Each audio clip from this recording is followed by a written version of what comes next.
Bismillahirrahmanirrahim. Assalamualaikum warahmatullahi wabarakatuh. Innal hamdalillah nahmaduhu wa nasta'inuhu wa nastaghfiruh. Wa na'udzu billahi min shururi anfusina wa min sayyiati a'malina. May yahdihillahu fala mudilla lahu wa may yudlil fala hadiya lahu.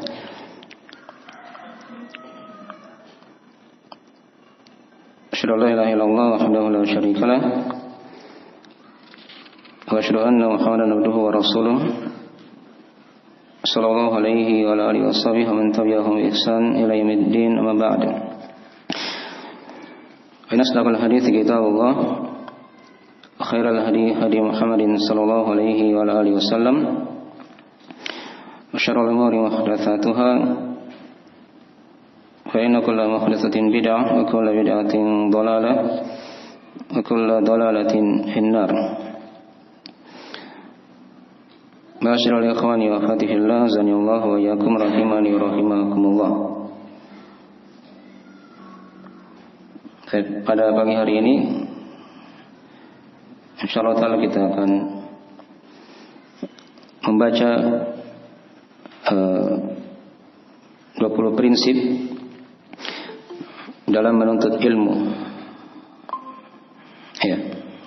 20 prinsip dalam menuntut ilmu. Nah, dan 20 ini bukan pembatasan ya.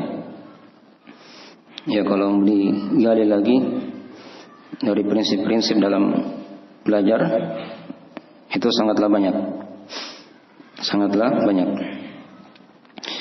Tapi 20 ini dimaksudkan agar seorang punya pijakan-pijakan, punya pondasi-pondasi dalam mempelajari ilmu agama Allah Subhanahu wa taala. Baik. Dan ilmu yang dimaksud di sini tentunya adalah ilmu agama. Ya. Ilmu Al-Qur'an dan Sunnah yang dipahami oleh para as-salaf, yang merupakan warisan Nabi kita Nabi Muhammad sallallahu alaihi wasallam. Ya. Tapi sebelum kita membaca dari 20 prinsip ini, ya, kita akan terangkan beberapa pendahuluan ya dalam pelajaran. Pertama, asal pembahasan yang kita ambil ini ya. Ya. Dari 20 prinsip ini kita ambil dari kitab Asy-Syaikh Shalih bin Abdullah atau Shalih bin Abdullah bin Hamad Al-Utsaimin hafizahullah ta'ala. Ya. Ini dasar dari pembahasan yang kita akan uraikan dari kitab beliau yang berjudul Ta'zimul Ilm. Ta'zim artinya pengagungan. Al-ilm artinya ilmu. Ya, pengagungan terhadap ilmu. Ya. Dan kitab beliau itu Ta'zim al-Ilm ini ada dua macam. Ada dua macam ya. Ada ringkasannya dan ada asal dari buku itu. Ya, yang kita baca sekarang di Ta'lim hari Ahad ini, ya tentunya kita tidak baca semua dari kata per kata dari beliau ya. Ya. Kita ambil dari Ta'zim al-Ilminya, bukan dari ringkasannya. Adapun yang kita baca kata per kata itu sudah dikaji juga di masjid yang lain, ya di Ta'lim pada maghrib ya. Nah, tapi di buku itu kita ambil khulasahnya, ya khulasah dari Ta'zim al-Ilm. Baik. Jadi ini dari asal pembahasan yang kita akan uraikan. Ya. Dan pembahasan buku ini dari pokok-pokok ilmu ya. Kalau dalam bidang ilmu itu dia masuk di adab dari adab-adab ilmu. Ya. Masuk dari bidang adab dari adab-adab ilmu. Dan tentunya dalam masalah pembahasan buku-buku seputar adab ilmu itu sangatlah banyak. Sangatlah banyak. Ya. Ini diantaranya yang kita akan kaji. Ini ringkas ya, tidak terlalu panjang. Kalau mau ingin panjang, pertengahan itu ada semua buku-bukunya. Ada Al-Mandhumah Al-Mimiyah, ya, Fil Wasai wal Adab Al-Ilmiyah. Itu sekitaran 200 bait syair. Karya Syekh Hafidz Al-Hakami. Tapi itu kalau kita uraikan panjangnya pembahasannya. Nanti kita uraikan di tingkatan berikutnya, insyaallah taala. Ya, di atas lagi itu ada lagi kitab yang lain, yang lebih besar lagi seputar adab ilmu itu. Ya. Jadi ini kitab yang dasar, yang ringkas, yang kita jadikan sebagai pijakan dalam masalah ini. Ya, dalam masalah ini. Coba kasih bukunya.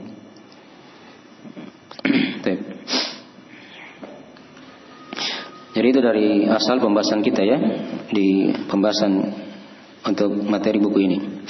Ya, sudah tahu asalnya dari situ ya, dari kitab Ta'zim Al-Ilm. Ya, ini buku sudah tersebar ya di seluruh dunia. Nah, karena Syekh Hafizahullah Ta'ala mengajarkannya di Masjid Nabawi dari program daurah kunci-kunci ilmu ya, atau dari pokok-pokok ilmu syariat. Di antara kitab yang pertama yang diterangkan adalah buku ini sebagai pengantar untuk masuk di kitab-kitab ya yang lain. Baik. Jadi dari asal buku ini ya sudah diuraikan tadi. Kemudian yang kedua dari pendahuluan di sini kita akan terangkan dari biografi ringkas penulis ya, yaitu Syekh bin Abdullah atau Syekh Shalih bin Abdullah Al-Utsaimin. Dan beliau hafizahullah taala ya dari salah seorang dari kibaran ulama di Saudi Arabia di hari ini ya. Dan beliau lahir di tahun 1000 atau 1391 Hijriah. 1391 Hijriah. Ya, kalau di hitungan Masehi itu katanya di tahun 1971. Ya, 1971. Ya. Mungkin sekarang umur beliau sudah sekitaran 50-an lebih. Baik. Hafizahullah taala. Ya. Dan beliau pernah menjabat menjadi Hay'ah Kibarul Ulama di Saudi di periode sebelumnya ya. Di periode sebelumnya. Nah.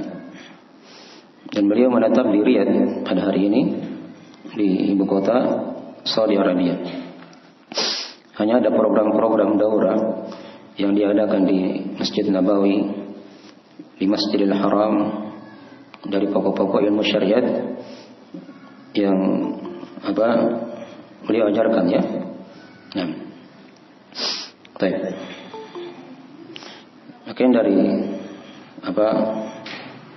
biografi ringkas dari penulis hafizahullah taala. Ya. Dan beliau juga dari salah seorang khatib resmi ya, dijadikan khatib resmi di negeri Saudi Arabia, terkhusus di kota Riyadh. Di kota Riyadh sampai pada hari ini. Ya. Ada masjid yang diamanai oleh pemerintah dan beliau dijadikan khatib di situ. Baik. Mungkin dari biografi ringkas dari penulis hafizahullah taala. Baik. Jadi sudah dua pendahuluan. Ya. Tadi sudah kita terangkan dari asal pembahasan, sumber dari pembahasan buku ini, kajian ini. Kemudian yang kedua tadi sudah diterangkan dari biografi ringkas penulis. Nah, kemudian yang ketiga dari pendahuluan juga yang kita akan terangkan di sini dari gambaran global buku yang kita akan kaji. Gambaran global buku yang kita akan kaji. Ya, di depan kita ada diktat ya. Ini hanya 4 halaman saja. Tapi ini berisi matan dari poin-poin prinsip-prinsip dalam mempelajari ilmu agama Allah Subhanahu wa taala. Ya. Kita uraikan ringkas dulu dari prinsip tersebut. Yang pertama yang kita akan terangkan nanti yaitu tentang masalah membersihkan bejana ilmu. Ini prinsip yang pertama ya. Hanya di sini dibahasakan oleh beliau dengan bahasa al-maqid. Ya, al-maqid itu artinya semacam ikatan. Ya, dari kata aqada. Ya, kalau bahasa Indonesia kan sudah bahasa Indonesia ya. Dari kata akad. Ya, akad itu kan apa? Ikatan kan? Ya, misalnya kalau orang akad jual beli, itu kan ada ikatan. Nah, akad nikah ada akad dari huruf ain, qaf dan dal. Itu aqada ya. Jadi kalau dikatakan maqid itu artinya ikatan. Nah, jadi ini berisi ikatan-ikatan semua ya, simpul-simpul kalau bahasa lainnya. Ya, kalau di bahasa Syair itu beliau bahasakan dengan usul, pondasi-pondasi, dasar-dasar, pijakan-pijakan. Ya, dalam mempelajari ilmu agama Allah Subhanahu wa taala. Jadi nanti yang beliau akan terangkan yang pertama itu yang kita akan uraikan yaitu tentang masalah membersihkan dari bejana ilmu, itu hati ya.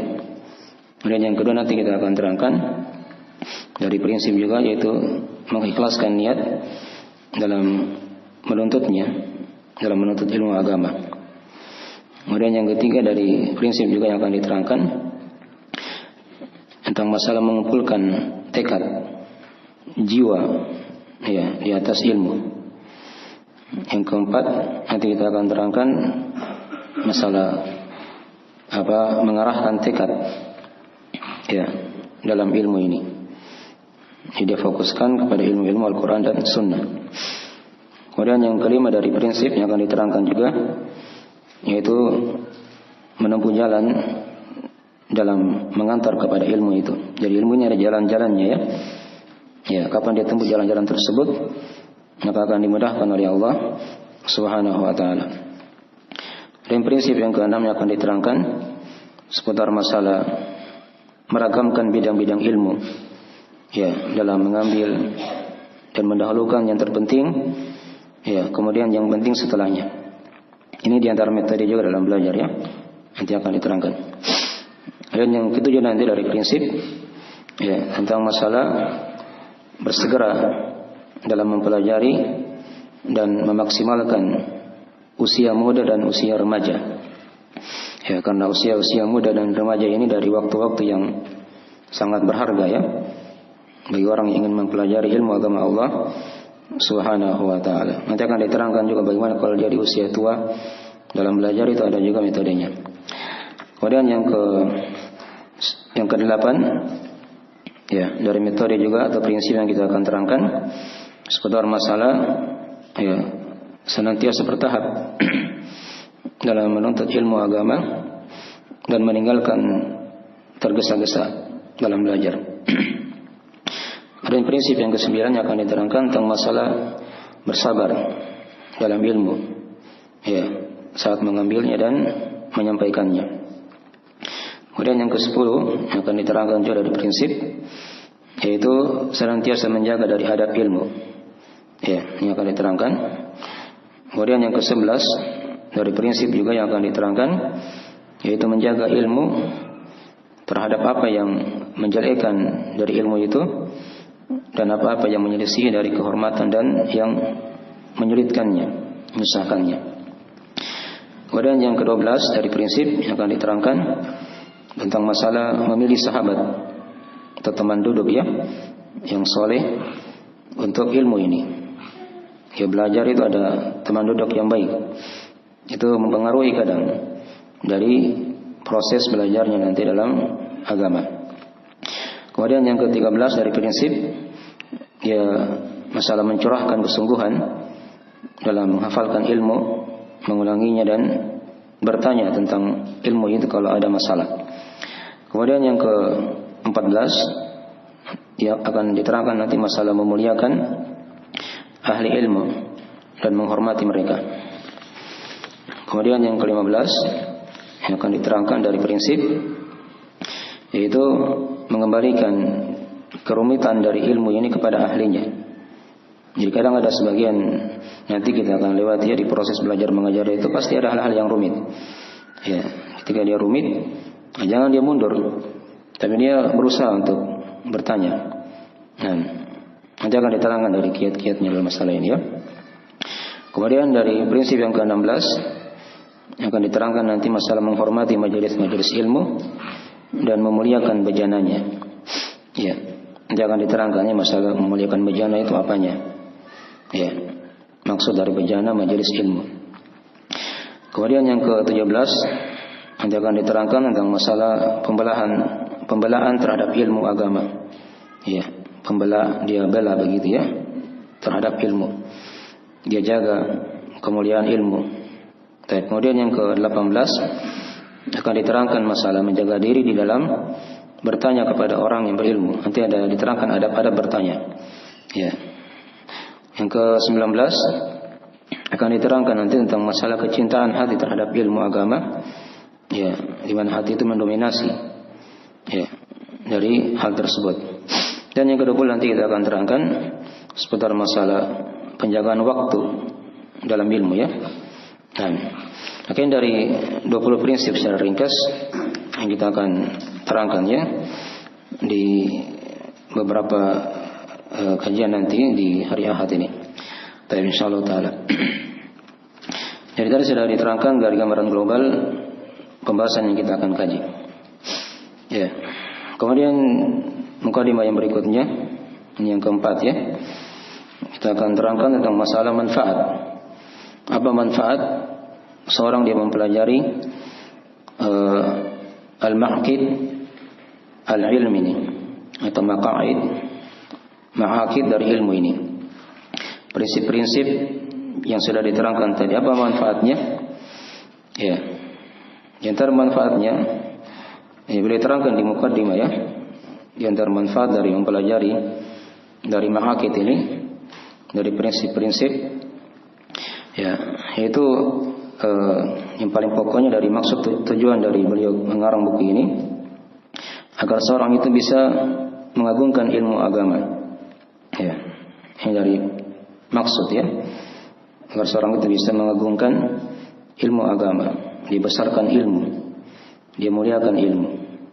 Ya, karena kadar seorang itu ya dimuliakan oleh Allah Subhanahu wa taala itu sekadar dia sejauh mana dia memuliakan ilmu agama itu. Ya, sejauh mana dia memuliakan apa? Ilmu agama tersebut. Nah, makanya dari tujuan, di antara tujuan dibahasnya pembahasan ini. Ya. Kemudian di antara tujuan juga yang lain dari faedah mempelajari dari prinsip-prinsip dalam mempelajari ilmu agama ini, ya, agar seorang itu,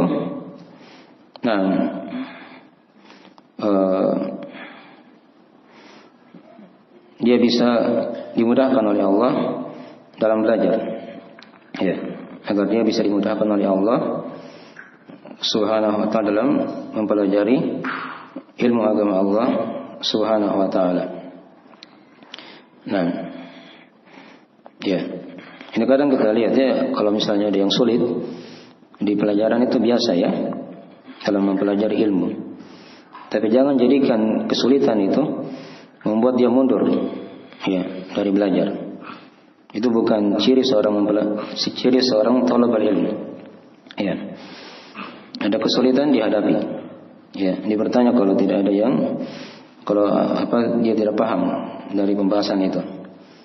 Dan nanti akan diterangkan. Insyaallah kalau seorang dia sudah pelajari 20 prinsip ini, itu akan mudah dalam dia mempelajari ilmu agama Allah Subhanahu wa taala.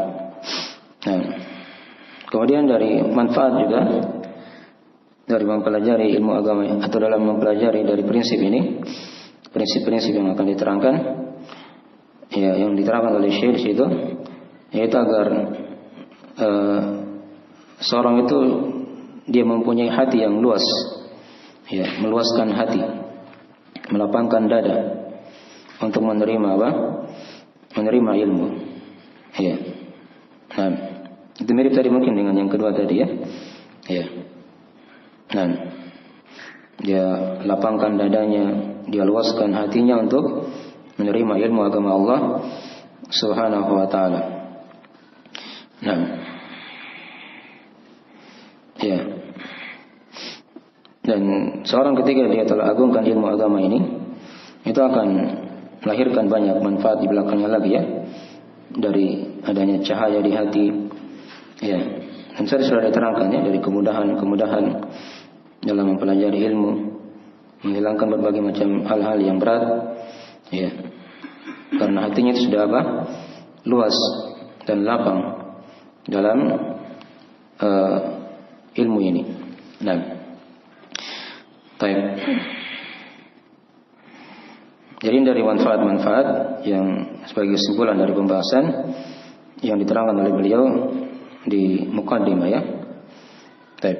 Dan tadi sudah diterangkan metode kita ya. Di Talim Hari Ahad ini kita tidak baca semua dari kata per kata dari uraian Syekh, tapi judul pembahasan itu yang kita akan baca dari Maq'id yang pertama sampai Maq'id yang ke-20 ya.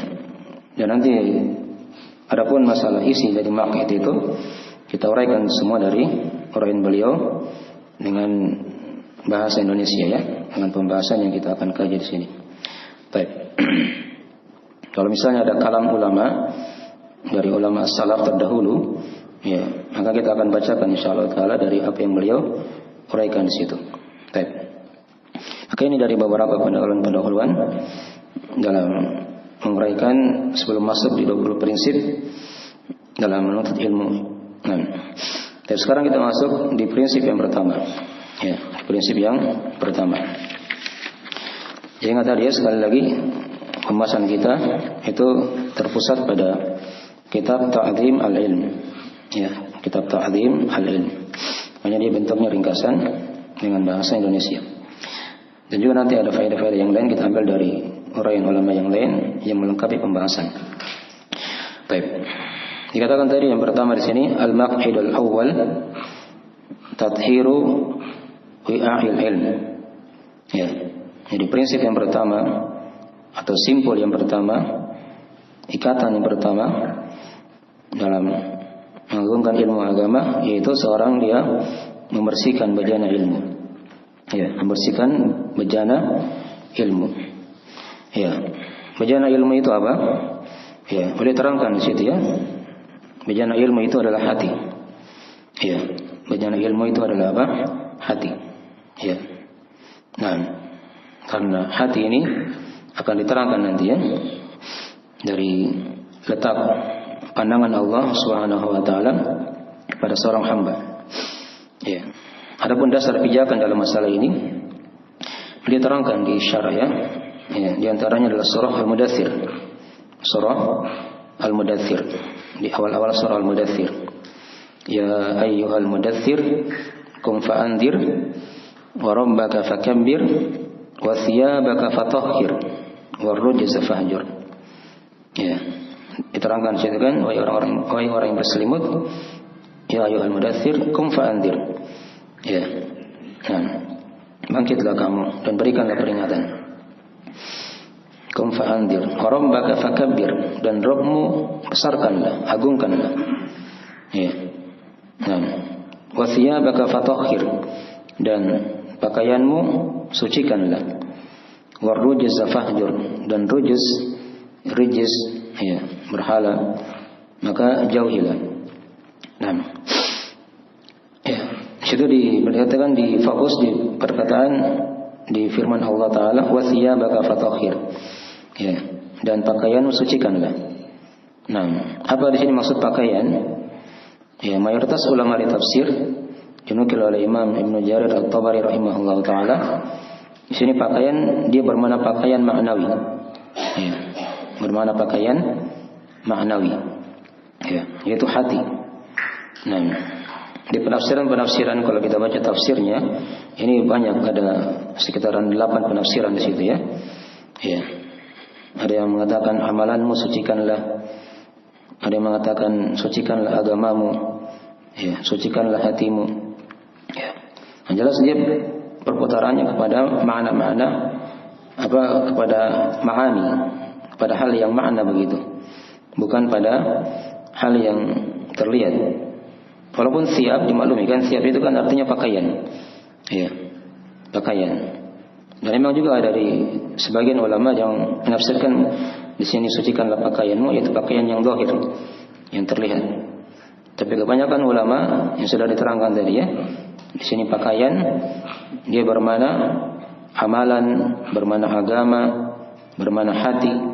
Ya, ini diantara dari penafsiran dan itu dari penafsiran kebanyakan ulama. Baik, ini dari dasar pijakan kita ya. Ya. Nah, di makkit yang pertama ini ayat di surah Al-Mudaththir tadi itu. Kemudian yang kedua dari dasar juga di sini dari dalil seputar masalah ini juga di makkit yang pertama ini itu hadis dari Nabi sallallahu alaihi wasallam dalam riwayat Al-Bukhari Muslim. Ya, dari Nu'man bin Bashir radhiyallahu taala anhu. Ya, hadisnya ada di Arba'in Nawawiyah ya. Di situ hadisnya panjang. Di akhir hadis diterangkan oleh Nabi sallallahu alaihi wasallam, "Inna fil jasadi mudghah. Idza saluhat saluhal jasadu kullu. Wa idza fasadat jasadu kullu. Ala wa hiyal qalb." Ya. Kata Nabi sallallahu alaihi wasallam, sungguh dalam badan ini, dalam jasad ini ada segumpal daging. Ya. Jika daging ini bagus, maka akan bagus juga. Ya. Badan itu. Tapi kalau daging ini rusak, maka akan rusak badan tersebut. Ala wahyal qalb. Ya, ketahuilah daging tersebut adalah hati. Ya. Jadi ini asal dasar yang pertama yang perlu kita perhatikan dalam mempelajari ilmu agama Allah Subhanahu wa taala. Mensucikan hati. Ya. Dan nanti ada hadis juga yang dibawakan nanti di bawah.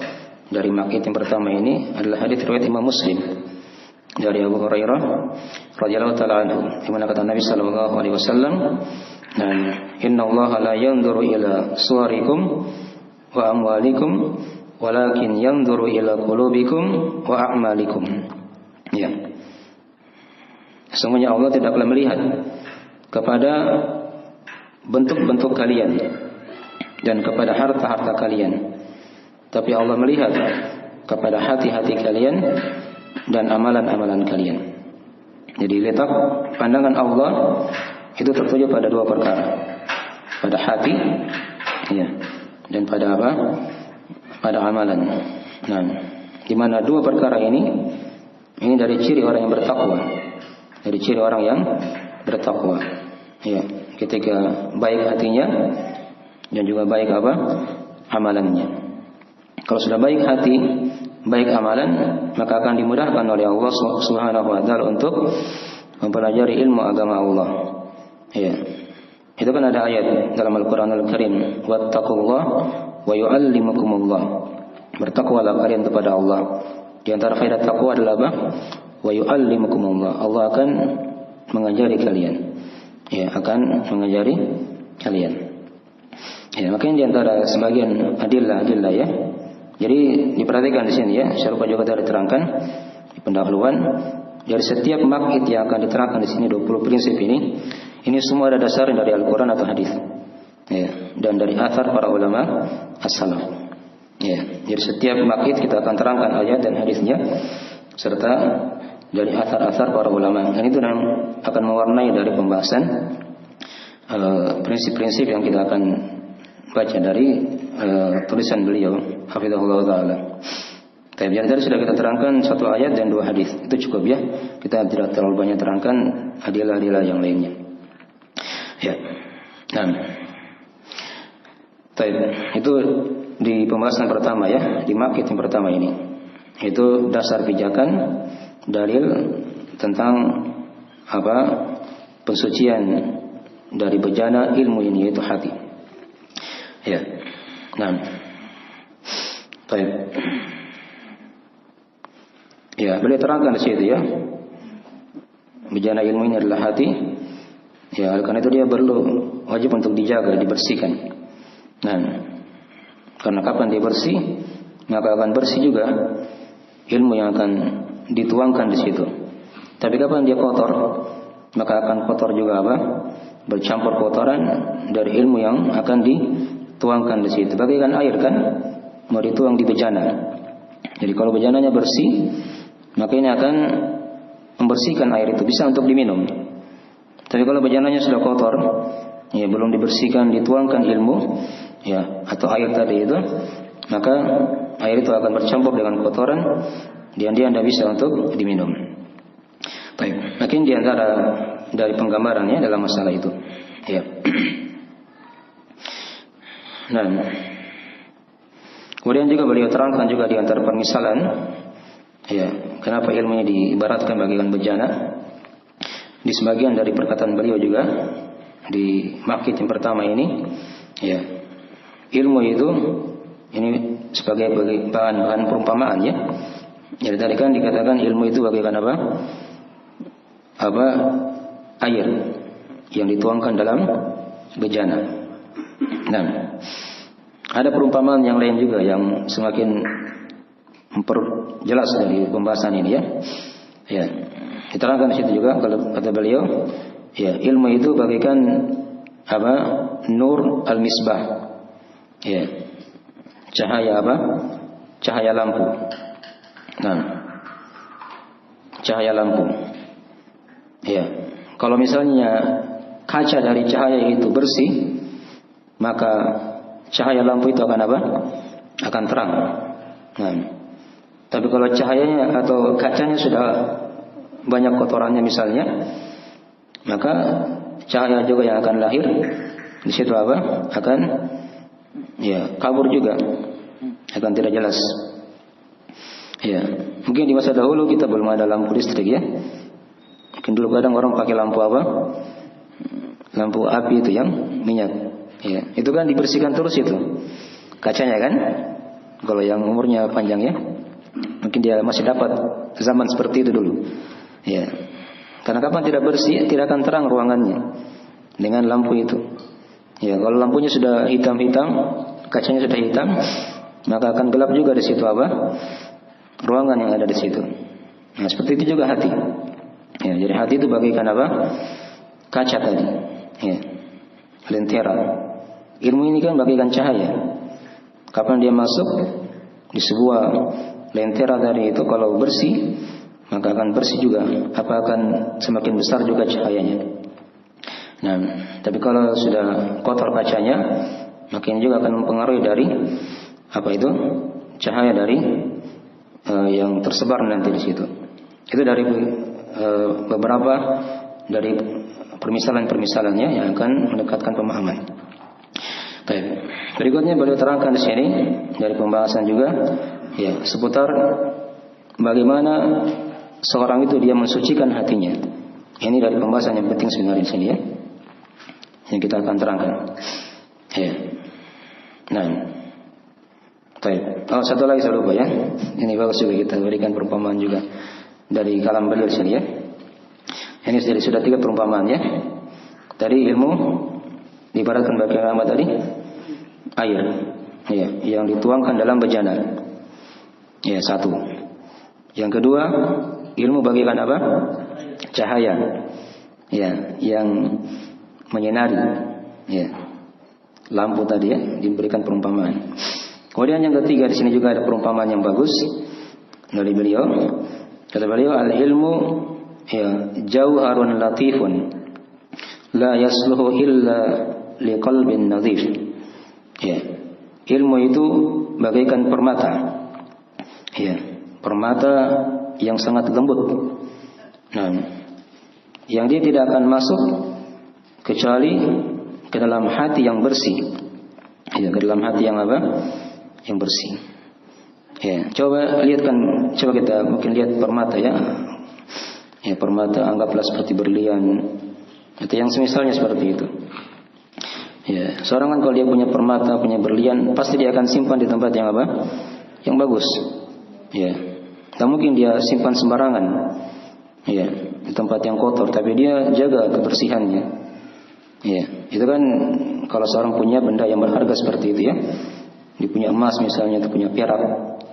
Ya, itu pasti dia akan simpan di tempat-tempat yang baik. Ya, ilmu juga seperti itu. Dia bagikan permata yang lembut sekali. Dan dia tidak akan masuk kecuali kepada hati yang bersih.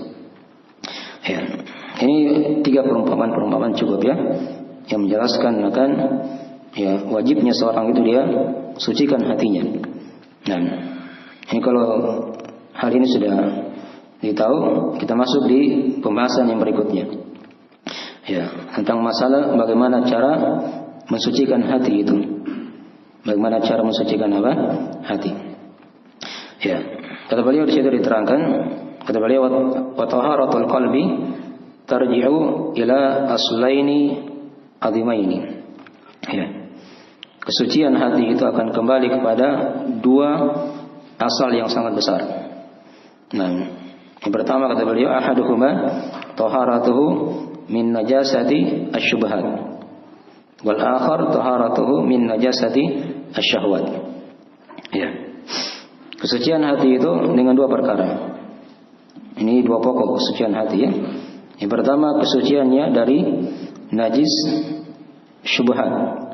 Ya, syubhat itu kan hal-hal yang rancu, yang tidak jelas, yang samar, ya, yang kadang menyesatkan.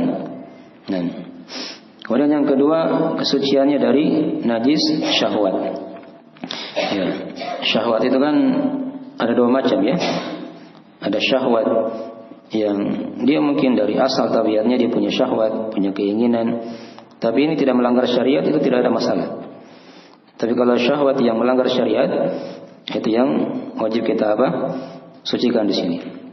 Ya, ini dua cara ya mensucikan hati.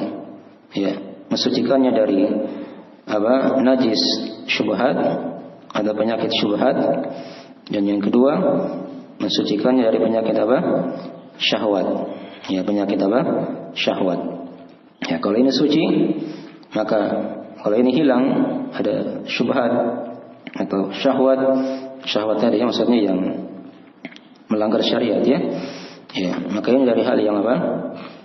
Yang memudahkan seorang itu untuk mempelajari ilmu agama Allah Subhanahu wa taala. Akan mudah ilmu itu masuk dalam hatinya. Nah, baik. Syubhat dimaklumi ya. Biasanya kan kalau syubhat itu perputarannya di sini perputaran kesyirikan, ya, perputaran bid'ah. Ini apa? Syubhat di sini bermain ya. Ya, kenapa orang berbuat kesyirikan? Ya, berbuat bid'ah. Ya, itu pasti ada syubhat dalam hatinya ya. Ada syubhat dalam apa? Dalam hatinya. Baik. Adapun syahwat ini biasanya perputaran dosa-dosa besar. Ya, dosa-dosa apa? Besar. Yang sangat banyak gitu ya. Itu itu syahwat. Ya, pada hal yang diharamkan oleh Allah Subhanahu wa taala. Tapi ingat tadi syahwat itu ada dua macam ya. Ada syahwat yang diizinkan dalam syariat, seperti makan, minum, berkeluarga kan. Ini kan hal yang dimaklumi sepanjang berjalan di atas rel syariat. Ya. Tapi ketika ada syahwat yang tidak berjalan di atasnya, melanggar syariat, mungkin dari hal yang wajib tadi apa? Disucikan dari hati. Itulah tadi bisanya perputarannya pada dosa dan maksiat yang merupakan dosa-dosa besar, al-kabair dari ad-dunub. Dipahami ya? Baik. Akhirnya dua cara ya. Nah, untuk mensucikan hati. Ya, syubhat ini kan bisa kita sucikan dengan mempelajari ilmu agama.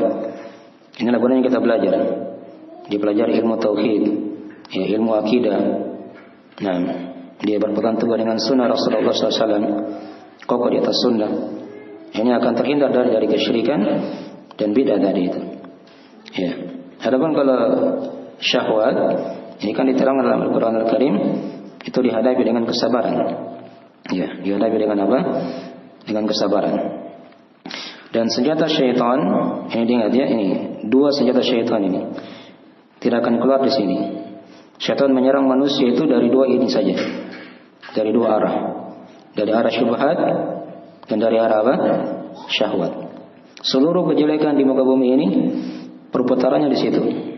Ya, kalau bukan syubhat, yang kedua apa? Kalau bukan syahwat. Ya, kesyirikan, bid'ah, itu kan karena syubhat tadi. Syahwat, orang mencuri, minum khamar, berzina dan seterusnya itu kan, korupsi, itu kan syahwat situ perputarannya. Ya.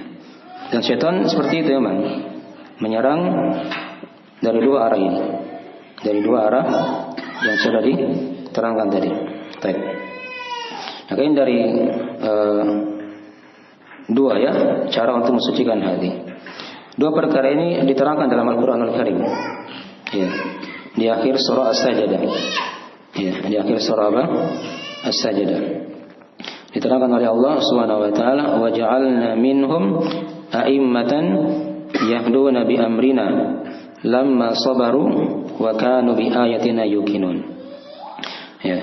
Terjemah dari mana ayat? Dan demikianlah kata Allah, kami jadikan di antara mereka ada imam-imam, ada panutan-panutan. Wa ja'alna minhum a'immah yahduna bi amrina.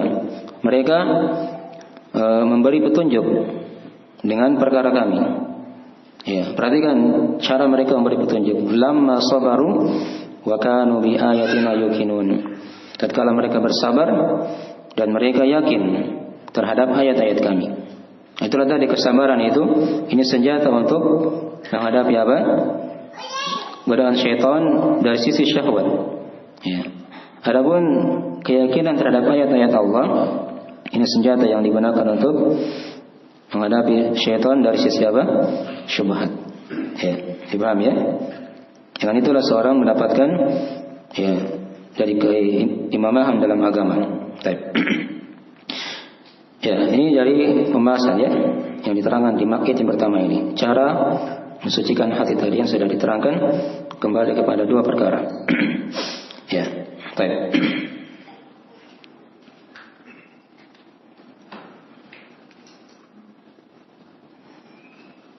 Ya, ini sudah bisa dijelaskan dari makkit yang pertama.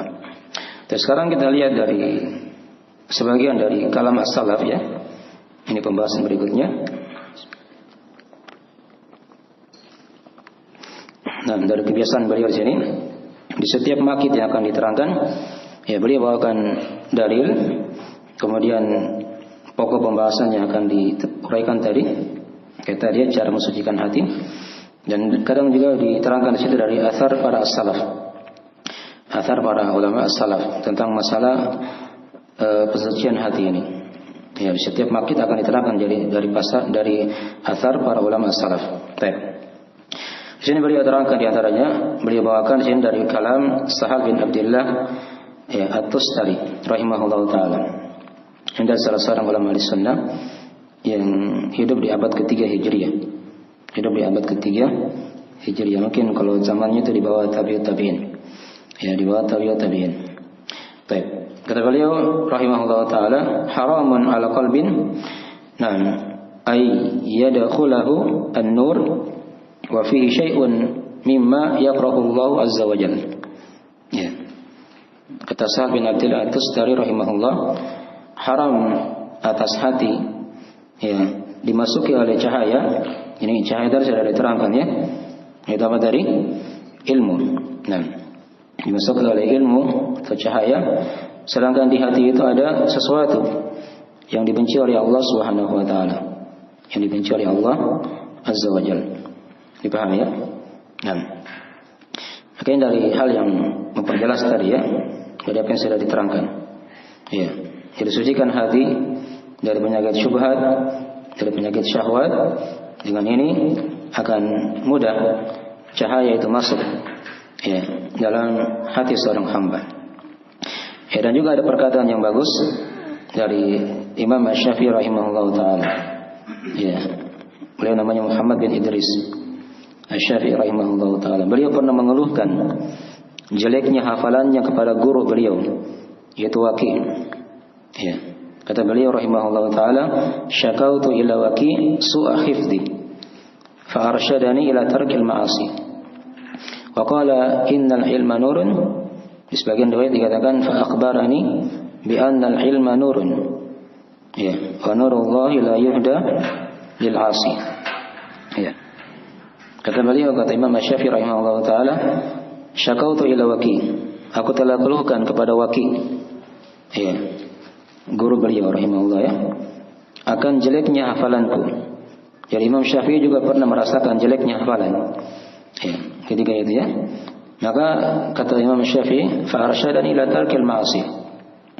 Maka beliau menunjukiku untuk meninggalkan maksiat. Ya. Tadi ya mirip. Bi anna al-ilma nurun, atau beliau katakan fa akhbarani atau qala, beliau kabarkan atau berkata, karena sesungguhnya ilmu itu adalah cahaya. Ya, ilmu itu adalah apa? Cahaya. Dan cahaya Allah tidak akan diberikan kepada orang yang bermaksiat. Kepada orang yang bermaksiat. Jadi tidak akan ketemu ya. Dia pelaku maksiat dan dia juga apa? Seorang yang alim. Ya, yang berilmu. Nah, mungkin sekarang ada yang bertanya, itu kok ada yang bisa hafal Quran? Ya, padahal apa?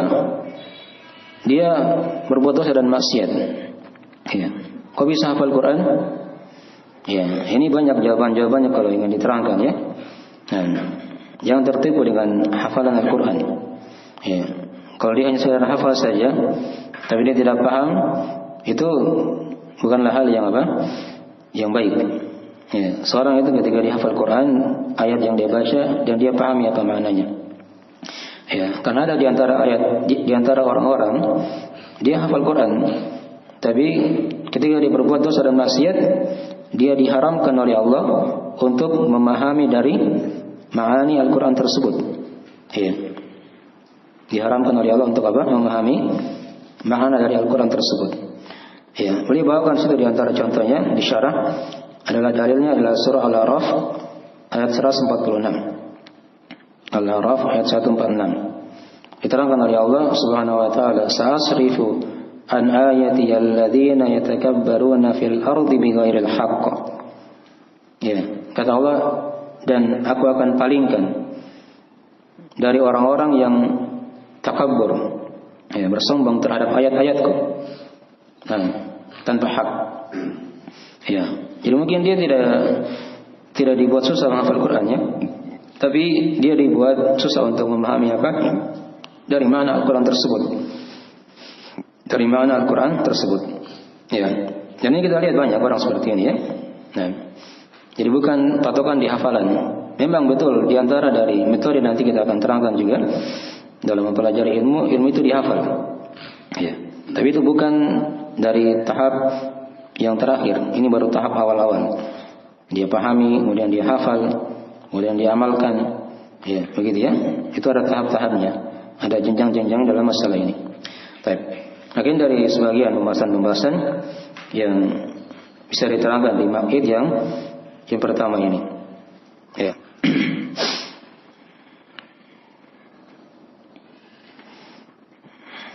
Baik, ini jadi kita simpulkan di sini ya, di maqid yang pertama ini dari pembahasan tadi kita sudah terangkan. Yang pertama tadi dari pembahasan penyebutan apa tadi? Adillah, dalil dari dasar pijakan di maqid yang pertama seputar masalah apa tadi?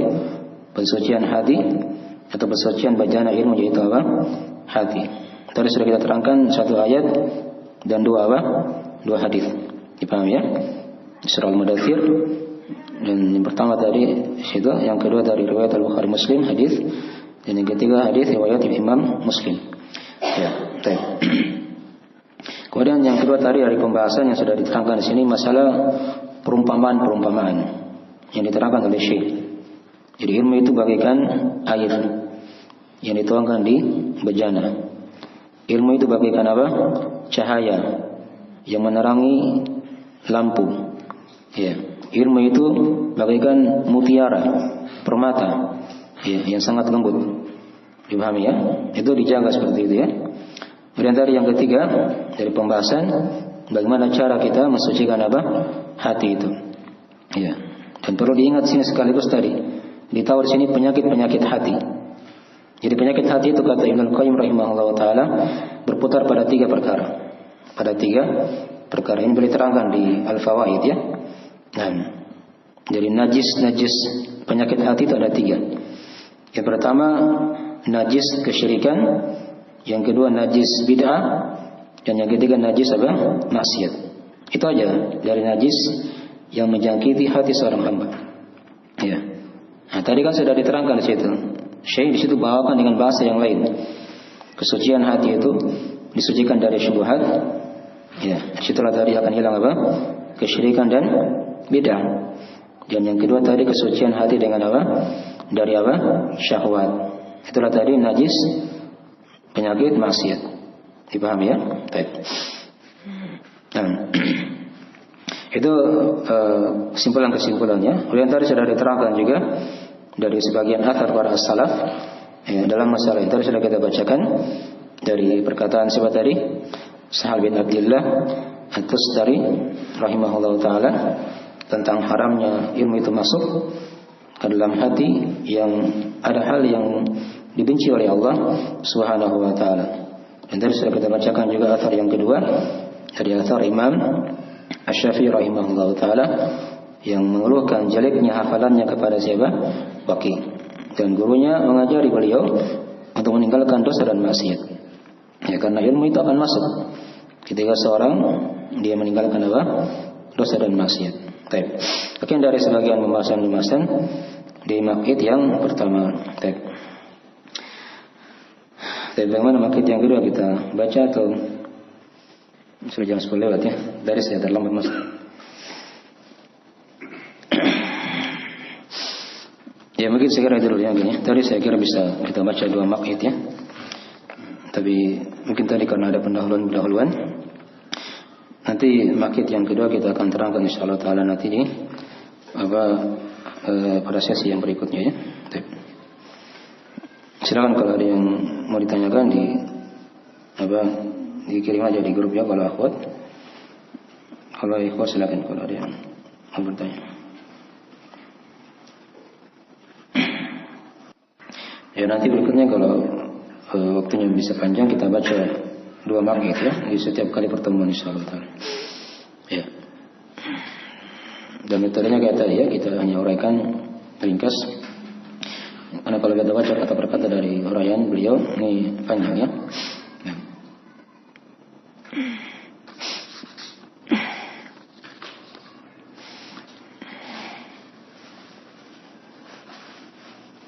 Kita akhir majelisnya dari apa yang bisa diterangkan. Kita baru berhenti di maqid yang pertama insyaallah taala, maqid yang kedua dan yang ketiga kita akan uraikan nanti insyaallah taala di sesi yang kedua ya insyaallah taala di pekan depan. Tapi bila ada kekurangan mohon dimaafkan. Kita akhiri majelisnya. Subhanakallahumma wa bihamdik asyhadu an la ilaha illa anta astaghfiruka wa atubu ilaik. Assalamualaikum warahmatullahi wabarakatuh.